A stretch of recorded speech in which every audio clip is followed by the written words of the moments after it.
ကောင်လေးတယောက်စီကိုကျွဲရိုင်းအုပ်ကြီးပြေးဝင်လာမိမဲ့သူ့ကိုမနှင်းပဲရှောင်သွားကြပါတယ်ကျွဲရိုင်းကောင်းဆောင်ကသူ့ကိုကာကွယ်ပေးခဲ့တာဖြစ်ပြီးသူဟာတရိတ်ဆန်တွေနဲ့ဆက်သွယ်နိုင်တဲ့အစွမ်းရှိနေမှန်းသိလိုက်ရပါတယ်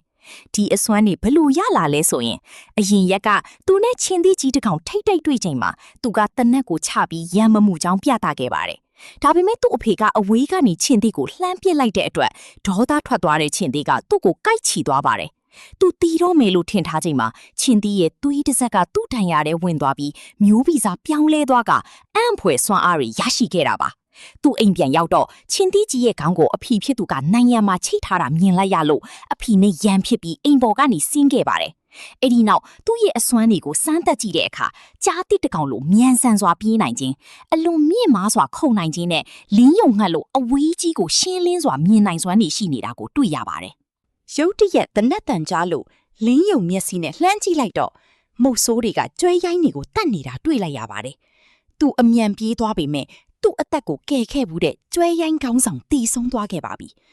ဒေါသထွက်နေတဲ့သူ့ကိုမုတ်ဆိုးတွေကတနက်နဲ့ချိန်ပြီးချင်းချောက်တဲ့အခါသူကဓာတ်တစ်ချောင်းနဲ့မုတ်ဆိုးအားလုံးကိုအမြန်ဆုံးအဆုံးစီရင်လိုက်ပါတယ်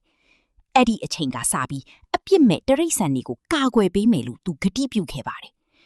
16နှစ်ကြာပြီးနောက်မှာတော့သူဟာမုတ်ဆိုးတွေအားလုံးကြောက်ရွံ့ရတဲ့တဘာဝတောရိုင်းတရိတ်ဆန်ကာကွယ်သူခရီဗန်ဖြစ်လာပါတယ်တနေ့မှာတော့တရိတ်ဆန်တွေကိုကဲတင်တဲ့စစ်စင်ကြီးတစ်ခုမှာသူ့လိုပဲတရိတ်ဆန်မျိုးဗီဇပြောင်းလဲနေတဲ့ကြန့်လူသားရိုင်နိုမန်နဲ့ထိတ်တိုက်တွေ့ဆုံပြီးတိုက်ခိုက်ရပါတော့တယ်ဇက်ကြောင်ပြောသူကတော့သူ့ရဲ့စွမ်းအားဟာပင့်ကူလူသားစပိုင်ဒါမန်ထက်တောင်တာလွန်နေလို့ဆိုပါတယ်